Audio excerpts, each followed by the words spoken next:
lot of runaway girls on the street, vulnerable to the sick morons out there that had no better sense than to try to hurt them. This is being described as one of the nastiest homicides in King County record. I couldn't believe it. Put the phone down and turned to my wife and said they found 2 more bodies in the river. I gotta go. The Green River Task Force completed a 3-day search of a wooded area near Star Lake. 4 skeletons were found, bringing the Green River death toll to 20. This guy just wasn't going to quit. These would continue and continue and continue. Somewhere in our midst is a cold-blooded killer. It was all about his ability to hunt, his ability to capture, and his ability to kill.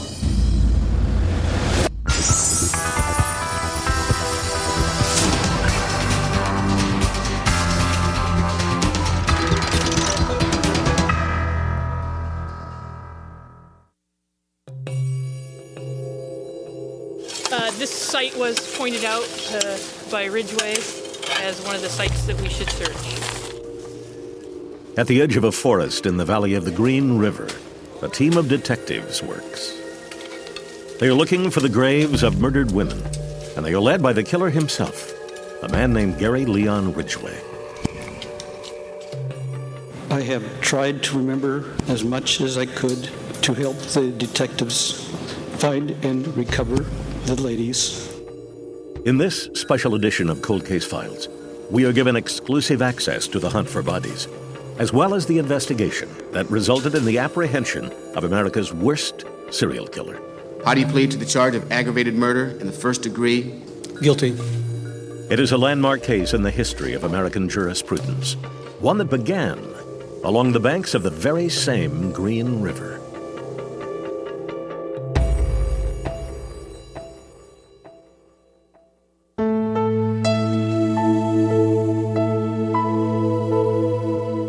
It is the summer of 1982, and the Green River flows like it always has, smooth and silent, emptying its contents into the Puget Sound, some 20 miles distant. This summer, however, there is trouble on the riverfront. The bodies of 2 young prostitutes, Wendy Caulfield and Deb Bunner, have turned up in the river's wash. 32-year-old homicide detective Dave Reichert is assigned to work the cases. 3 days after Bunner's body is discovered, Reichert's phone rings. It's a call from dispatch and more trouble along the river. I couldn't believe it. I put the phone down and turned to my wife and said they found 2 more bodies in the river. I gotta go. Reichert heads for a bend in the Green River, where a rafter spotted the bodies, both black females. Crime scene investigators cordon off the area and begin to comb it for clues. Reichert himself is pushing his way through tall grass when he nearly steps on yet another body. This 3rd victim is a light-skinned black girl. Her hair is dyed red, and there are jeans around her neck.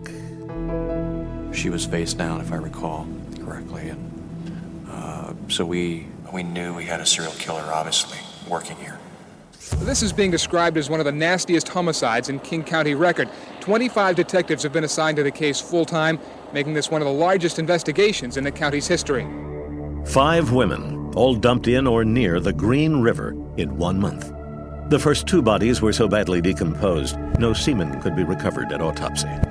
The medical examiner, however, does recover semen from 2 of the last 3, Marsha Chapman, Cynthia Hines, and Opal Mills. Chapman and Hines have a history of prostitution. Opal Mills is a 16-year-old junior in high school.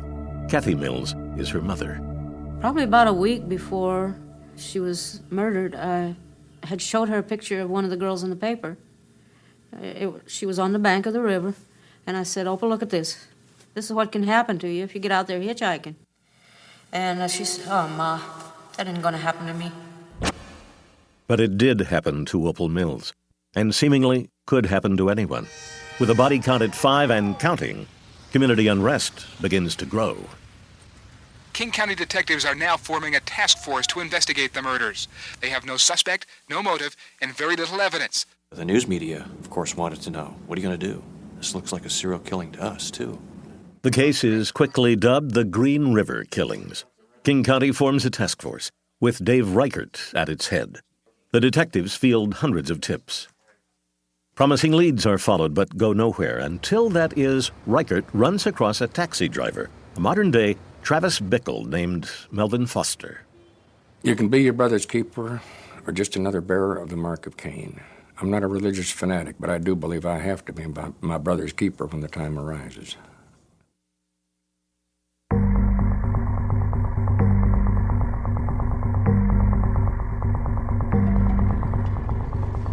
Each evening, as most of Seattle climbs into bed, Melvin Foster gets into his cab and drives.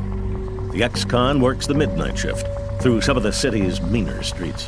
When you drive after dark in any city of consequence, you're going to meet the other side of living. I was seeing a lot of runaway girls on the street, vulnerable to the predators, the sick morons out there that had no better sense than to try to hurt them. On August 13th, Foster calls police with the name of another cabbie, a man Foster believes might be the Green River Killer. The more Foster talks, however, the more investigators believe Foster himself might be worth taking a look at as a suspect.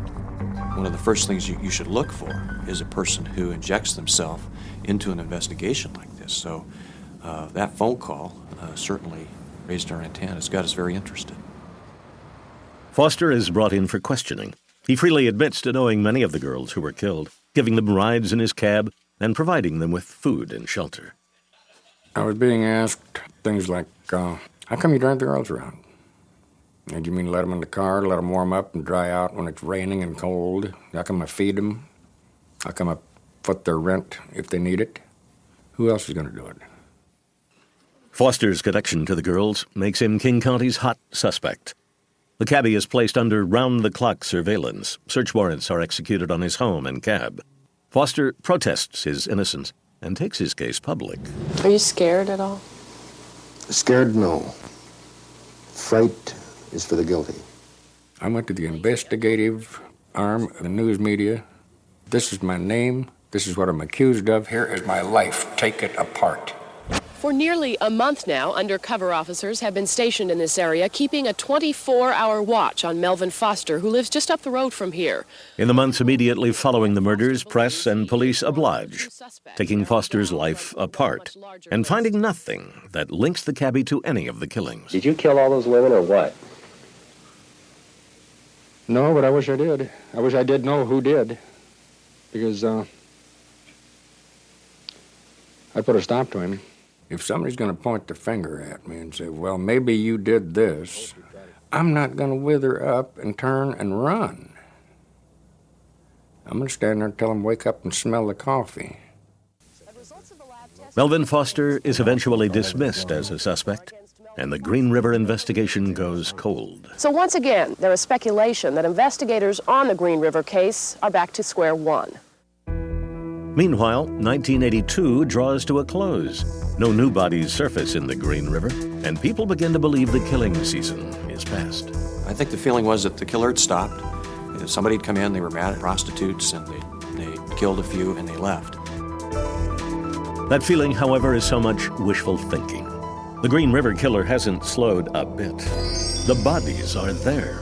It's just a matter of knowing where to look.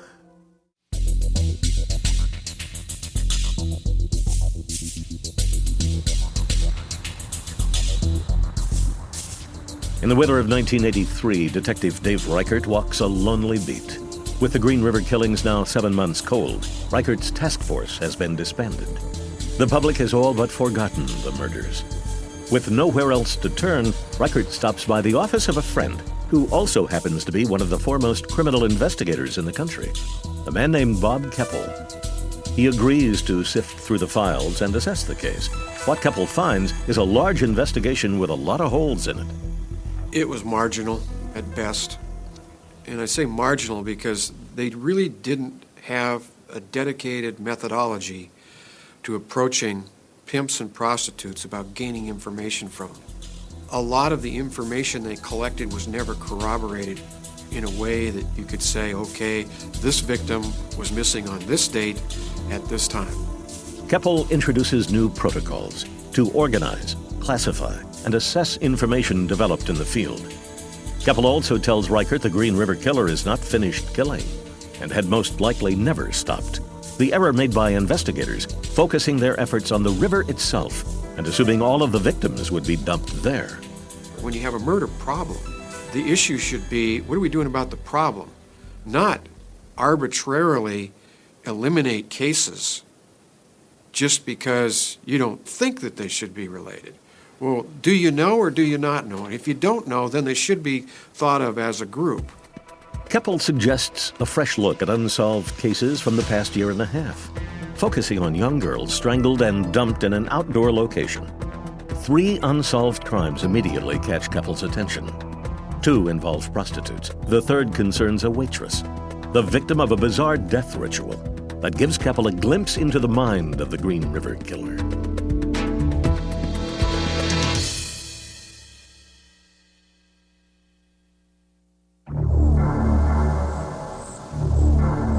"25 miles southeast of Seattle, in the foothills of the Cascades, a family is hunting for mushrooms when they come across a strange death scene. The victim is a young woman named Carol Christensen. Her body is found face up. A paper sack is placed over Christensen's head. Her hands folded across a bottle of wine. Over those hands, ground up sausage, molded in the shape of a pyramid. And across Christensen's shoulder and throat, 2 trout. Keppel is unsure what each of the objects means. Of the overall scene, however, he has no doubt. It is the classic signature of a serial killer. She was out there for a reason. And probably the main reason was that the killer wanted to come back and see her like that. The display of Christensen's body is intended to be a trophy of sorts, a way for the killer to relive his crime. Following up on this murder, the Green River Killer appears to hit full throttle. In the summer and fall of 1983, bodies of young women litter the King County countryside. Behind a baseball field, 1 body is discovered. South of the airport, 3 more. By the end of 1983, 14 bodies in all, with 23 more women missing and presumed dead. Most of the victims fit the same profile: prostitutes and runaways, taken off the streets. The latest additions to the list only serve as a reminder that somewhere in our midst is a cold-blooded killer. This guy just wasn't going to quit. There were a good chance that these would continue and continue and continue. It seemed like we were getting further and further behind him because as we discovered the bodies, recovered the bodies, identified the bodies, we are now months and years behind him. A second task force is formed with Reichert again in the lead. But that just seems to goad the Green River Killer into fresh bloodshed. In 1984, 14 more bodies are discovered, 4 in an area near Star Lake, used by the killer as his personal graveyard. On Monday, the Green River Task Force completed a 3-day search of a wooded area near Star Lake. 4 skeletons were found, bringing the Green River death toll to 20. The faces of the dead have begun to haunt even the most seasoned detectives. Randy Mullinax is a veteran member of the team. I really felt like this job and what I was doing was beginning to affect me and affect my family. And it wasn't fair to them, and it wasn't fair to the job. There were times where I would go to family events, and I would be there, but I'd sit in the corner, I'd be thinking about the most recent find, I'd be wondering whether or not I was going to get called again to go out to another body site because it seemed like I was gone all the time. The Green River investigation wears on the community as well, some of whom take to the streets and wonder aloud if the murder of a prostitute is really a priority for Reichert and his men. Women are being killed. The issues aren't being addressed because the women are prostitutes. It was disgusting to me that they would stand there and say those kinds of things and know nothing about the kind of work that was being done by every single member in that unit. I didn't think they were doing enough. I thought, if this was a policeman's daughter, they would find somebody. I know that each one of these young girls was somebody's daughter, and they belonged to a family, and the families cared about them. And we were doing the best we could to try to find the guy who was taking their life. It's just a matter of finding the right person who I'm sure is out there that has the key to this whole case, and eventually I hope we can find him. As 1984 draws to a close, a community grows increasingly restless, and the Green River Task Force needs a break. They will get it from a most unlikely source, serial killer Ted Bundy, who offers the investigation his theory of the case, a story about a killer Bundy calls the River Man. In my opinion, the best chance you have of catching this guy red-handed is to get a site with a fresh body and stick it out.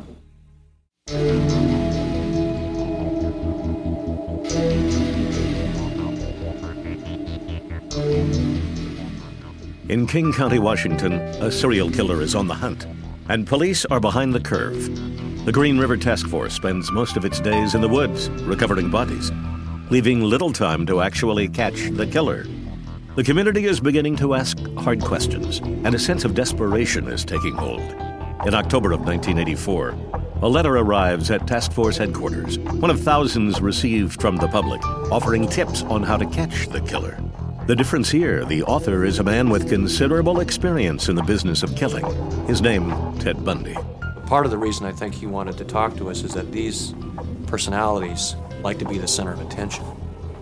And he'd been in prison for a while, and what was happening up here in Washington was drawing attention away from his cases and his legacies, so to speak. Of course, his ego is boosted by this. I mean, it's a way for Ted Bundy to maintain his significance and feel important. Ted Bundy lives on Florida's death row, convicted of killing 2 co-eds at Florida State University. Bundy, however, hails from Tacoma, Washington, and he knows the area where the Green River Killer hunts. He used to hunt there as well, killing at least 8 women in the Pacific Northwest. He knew that area east of Enumclaw as good as anybody did. He knew the area east on I-90 as well as anyone did. Reichert and Keppel weigh the pros and cons of talking to the serial killer and ultimately decide they have nothing to lose. They book a flight to Florida and a meeting with Bundy.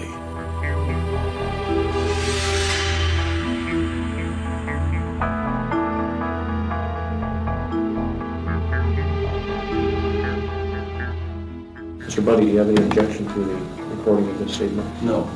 You're aware that it's being tape recorded? Yes. At 3:30 on November 17, 1984, Reichert and Keppel sit down with Ted Bundy to pick his brains about the Green River Killer. He liked to talk about murder. He liked talking about the Green River Killer. And he responded to our questions very good because the questions that we had devised for him were questions about the Green River Killer that were the same questions we would ask him if we were talking to him about his crimes. Do you see this guy as somebody that might personally come in contact with the police? He doesn't want to get caught. So he's going to make changes in his behavior, both to stay ahead of you and to avoid publicity. He may not be a sophisticated type to sit down and analyze this. He knows it like a fox knows stuff. He knows it like any predator seems to know his victim. Not in an analytical way, but in a sensory or intuitive way. Bundy tells detectives to focus their efforts on the dump sites. Not only do they contain the only physical evidence in the case, according to Bundy, they're a point of obsession for the killer. The dump site where the bodies are left are significant. There's no underestimating that. In fact, that is really all you have right now. I mean, there may be some other evidence, but these are certainties. I mean, there's no question that the victim and the guy were there. That's a tremendous advantage. That's where I would focus. Bundy even hints at the reason why the killer might return to his dump sites. I think there are a couple of things, and this may sound a little bit strange. I'll offer them to you for what they're worth. Bundy believes there's a good chance the Green River Killer is having sex with his dead victims. He believed that the Green River Killer was returning to each of the body recovery sites to do whatever the Green River Killer wanted to do. And he would say, well, the riverman would go back to the scenes. The riverman would go back and have sex with the dead bodies. Bundy even suggests a gambit to catch the killer, one that had never occurred to the task force, one that could perhaps only have come from the mind of another serial killer. In my opinion, the best chance you have of catching this guy red-handed is to get a site with a fresh body and stick it out. He thought we should just keep it quiet and surveil the site and wait for the killer to come back. If it's a good site that has a fresh body or remains there, but you're going to get more than a drive-by. You're going to get the guy coming up to the site on foot or in his car. Ted was correct about it. If we ever did find one, it was probably worth the risk because we weren't getting there anyway, the way we were doing it, right off the bat. There is, however, a problem with Ted Bundy's plan. Of the dozens of bodies being discovered by the task force, almost all of them are already skeletonized, none suitable as bait for a killer who wants to have sex with a dead body. So we can count on you continuing to write us thoughts that you might have about this case. If you're not bored. But I'd love to, now that I have a better grip on what's going on. After 2 days of questioning, Reichert and Keppel say goodbye to one serial killer and return to Seattle to continue the hunt for another.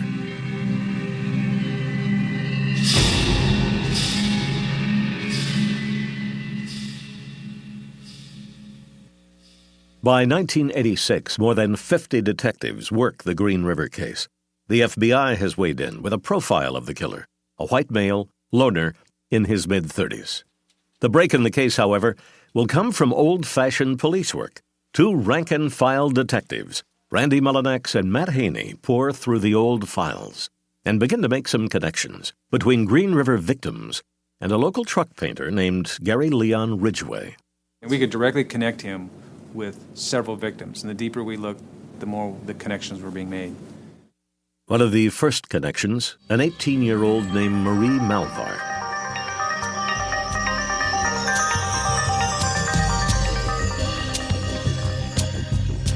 On the evening of April 30th, 1983, Malvar worked a stroll near the Three Bears Motel. Her boyfriend, Bobby Woods, watched from a nearby car. Around 10 p.m., a pickup stopped, and Malvar hopped in. Bobby Woods rolled out behind the pickup, keeping an eye on his girl. Up ahead, Woods saw what looked like a struggle. He sped up, but lost the pickup at a red light. 3 days later, Marie still had not turned up, and Bobby Woods was knocking on her father's front door.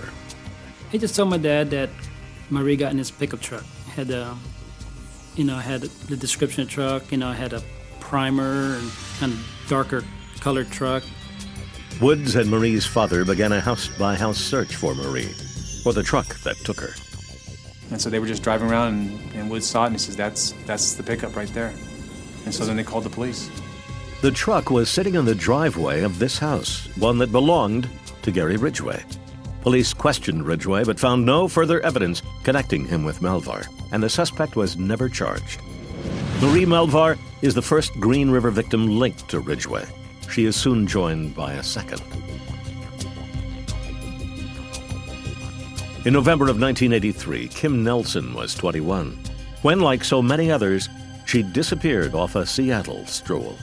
So many times these women, these girls, just vanished.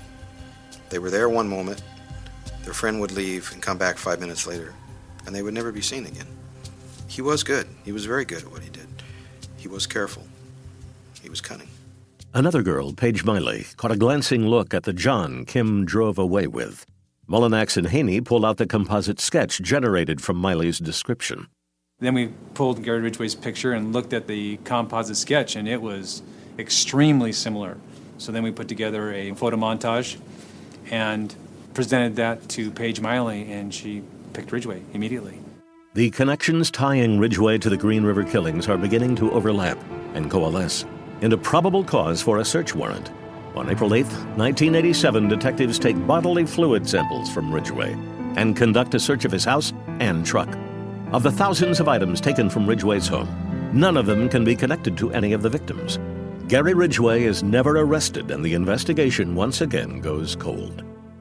As time dragged on, there was a sense of disappointment, still looking for that critical piece that you needed to make the arrest and get the conviction. With no arrests in the offing, county officials balk at the millions of dollars being spent on the case and slowly begin to shut the investigation down.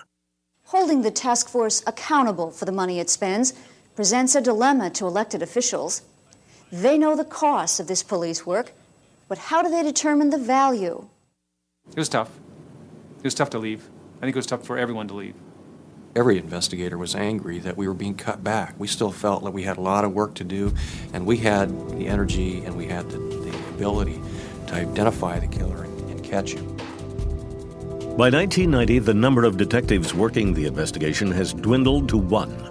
Finally, Dave Reichert, the man who has been on the case from the beginning, gets promoted to sergeant and told he too must leave the task force.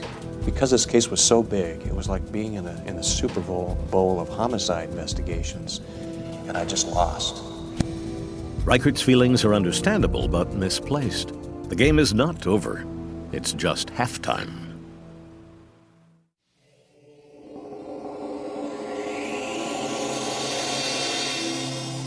19 years ago, 2 boys found the first girl, face down, floating in the Green River. She was followed by more than 40 others. Some were dumped in fields and rivers. Others simply disappeared. Detectives believe the killings to be the work of one unidentified man, a man who suddenly stopped killing in the mid-1980s. Dave Reichert was there when the first body was found. Now he is the elected sheriff of King County.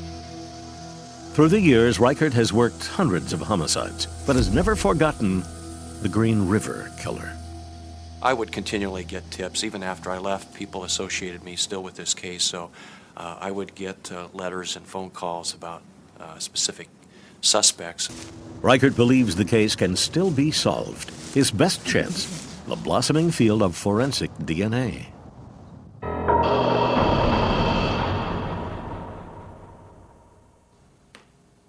Bev Himmick is a DNA analyst at the State Crime Lab in Seattle.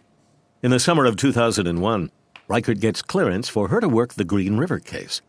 Earlier attempts at DNA testing had met with failure.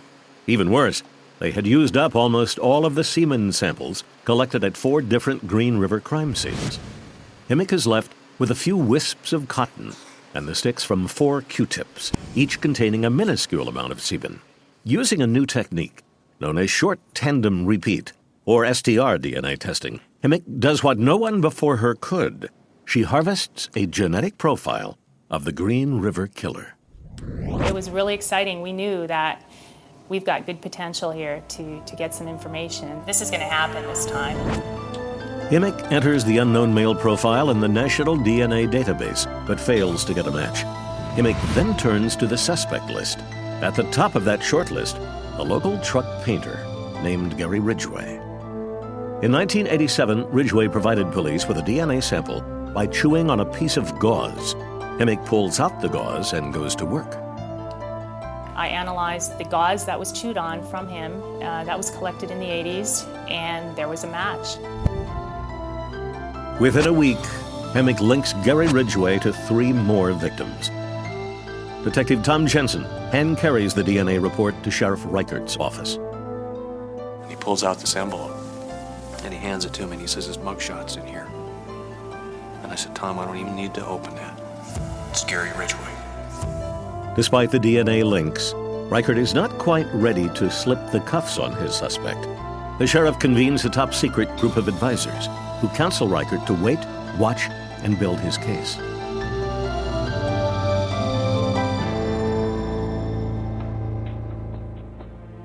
On the surface, Gary Ridgway seems uncomplicated, almost boring. He grew up in King County, right off the SeaTac Strip. Ridgway struggled in high school but managed to graduate. After serving in the military, Ridgway took up work in a paint factory. 30 years later, he is married with a child, still laying paint on trucks and oblivious to the silent army of detectives that now shadow his every move. Jeff Baird is a deputy prosecutor for King County. He was spending a lot of time cruising those same areas of prostitution that had been so, to use a word poorly, so productive for him earlier.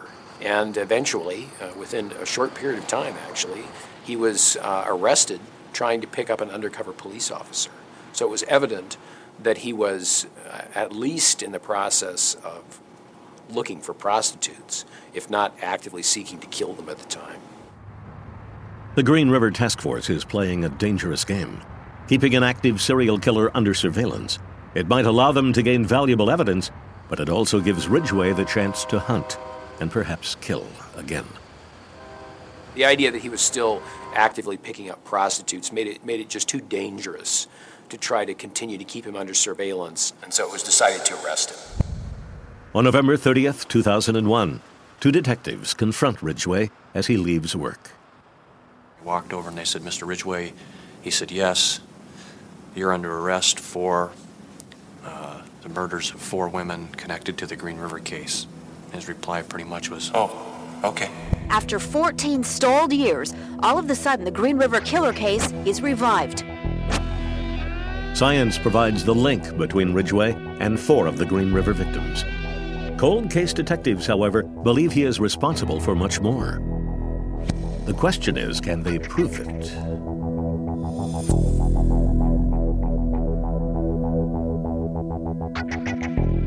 Skip Palahniuk is a forensic microscopist. Give him a few specks of dust or paint and he can tell you where they came from. Our specialty is identifying these very small amounts of material and trying to find everything we can about them. In the course of examining dozens of murder victims, Sheriff Dave Reichert and his task force have noticed something unusual: tiny chips of paint found on the clothing of several victims. Microscopic analysis reveals a rare high-end breed of spray paint known as DuPont Imron. That paint was not something that someone could just go out and buy. It was a very specific kind of paint for a very specific reason. DuPont Imron is used almost exclusively for commercial painting. More importantly, it is the brand used by Gary Ridgway at work. For the man hired to defend Ridgway, the paint analysis is bad news. Now you've got really 4 deaths tied in via DNA or location. You've got 3 other deaths that are tied to Gary by paint. Well, now what are the chances that 7 deaths can be tied in to Gary Ridgway and him not having something to do with them? Well, chances aren't very good. Ridgway's lawyers have a sit-down with their client and explain the facts of life in a murder case. If Ridgway goes to trial, he will probably lose and earn a place on death row. And at that point, Gary broke down and started to cry and said, well, maybe he should start cooperating. Savage extends an offer to the state. His client will take police to the dump sites of women still missing, if he can avoid the death penalty. The prosecutor's initial reaction is predictable. No. How could I ever consider setting aside the death penalty? If any case screams out for consideration of the death penalty by a jury, this case was it. Over the next 3 weeks, Maleng wrestles with the idea of a plea for Ridgway and finally concludes that seeking answers for the families is the right thing to do. It had nothing to do with mercy for Gary Ridgway because he didn't deserve mercy. He didn't deserve to live. But it's the victims and the families of the victims who deserved mercy. On June 13th, 2003, the deal is signed. Gary Ridgway pleads guilty to 48 counts of murder and agrees to tell investigators his story.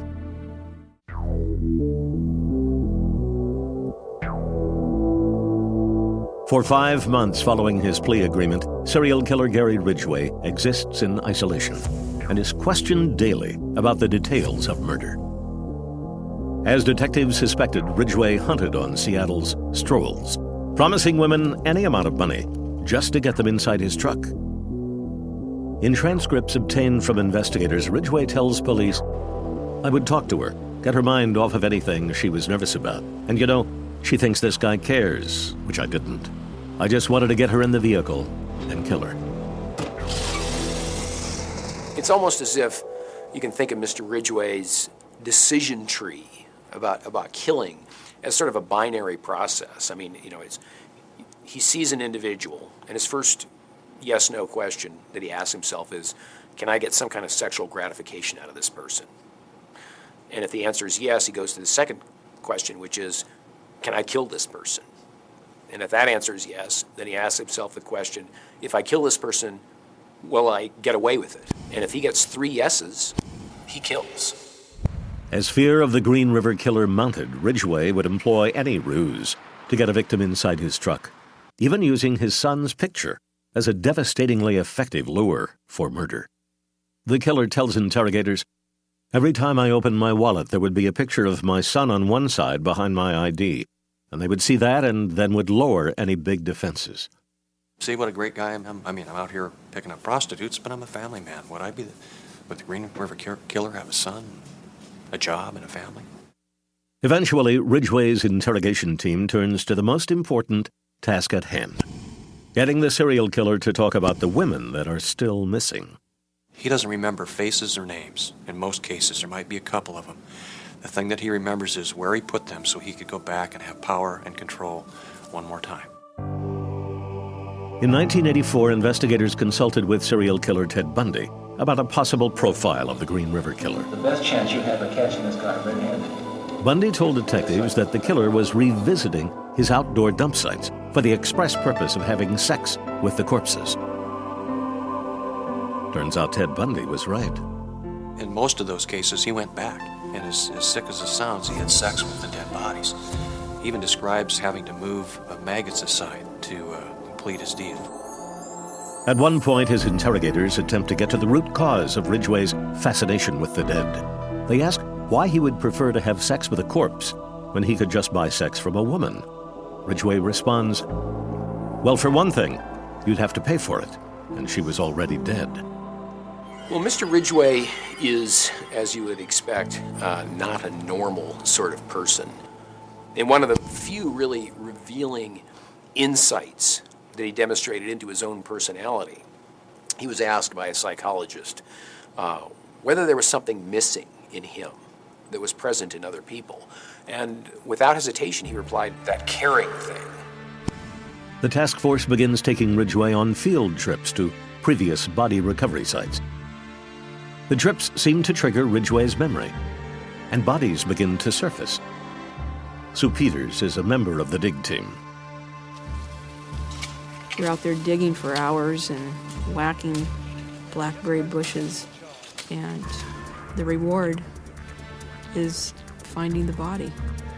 In November of 2003, Cold Case Files is given the opportunity to follow along on a dig, part of an effort that results in the recovery of the bodies of 4 young women.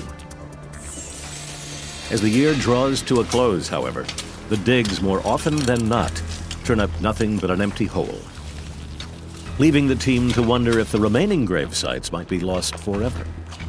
The job's not done yet. There still are victims out in King County or possibly other jurisdictions that we haven't recovered, we haven't located yet. So I guess we're not 100% satisfied. The hunt for bodies continues, but the healing has also begun. It starts with Gary Ridgway appearing in open court and answering for his crimes. How do you plead to the charge of aggravated murder in the first degree as charged in count 1 for the death of Wendy Lee Caulfield? Guilty. On November 5th, 2003, a judge reads the roll call of the deceased. 19 years worth of killing at the hands of Gary Ridgway. Guilty. As the names were being read off, one at a time, how do you plead? Guilty. How do you plead? Guilty. And you get to 17, and then 20, and then 25, and then you're at 30, and then you're at 35, and then you're at 40. How do you plead to the charge of aggravated murder in the first degree for the death of Shirley M. Sherrill? Guilty. Halfway through the litany of women's names, it hit me again just how many people this man had killed. You know, it was as if he had committed an act of genocide. How do you plead to the charge of aggravated murder in the first degree as charged in count 31 for the death of Debbie M. Abernathy? Guilty. And the feeling that you had when you sat there and listened to that plea hearing is, yes, these young women were in a troubled time in their life, but they had moms and they had dads and they had brothers and sisters. They had people that loved them. 6 weeks after the plea comes sentencing, where the families get a chance to speak to the man who took their loved ones. The sentiments range, perhaps the most powerful, a mood of forgiveness. You've made it difficult to live up to what I believe, and that is what God says to do, and that's to forgive. And he doesn't say to forgive just certain people, he says to forgive all. So you are forgiven, sir. The victims' families accomplish what no interrogator could do, crack the facade of Gary Ridgway. And I am sorry for you. The judge who presides over Ridgway's sentencing, however, doesn't buy the tears. The remarkable thing about you, sir, is your remarkable Teflon-coated emotions and complete absence of genuine compassion for the young women that you murdered. The women you killed were not throwaways or pieces of candy in a dish placed upon this planet for the sole purpose of satisfying your murderous desires. While you could not face them as you took their lives, you will face those young women in your dreams and private thoughts of your grisly deeds. You will be haunted for the balance of your life. Gary Ridgway is sentenced to 48 consecutive life terms. His story finished. The rest of his life to be spent in a prison cell, alone with the memories of those he killed. For Sheriff Dave Reichert, pursuit of the Green River Killer has been a lifelong quest, difficult at times, but one that has found its own reward.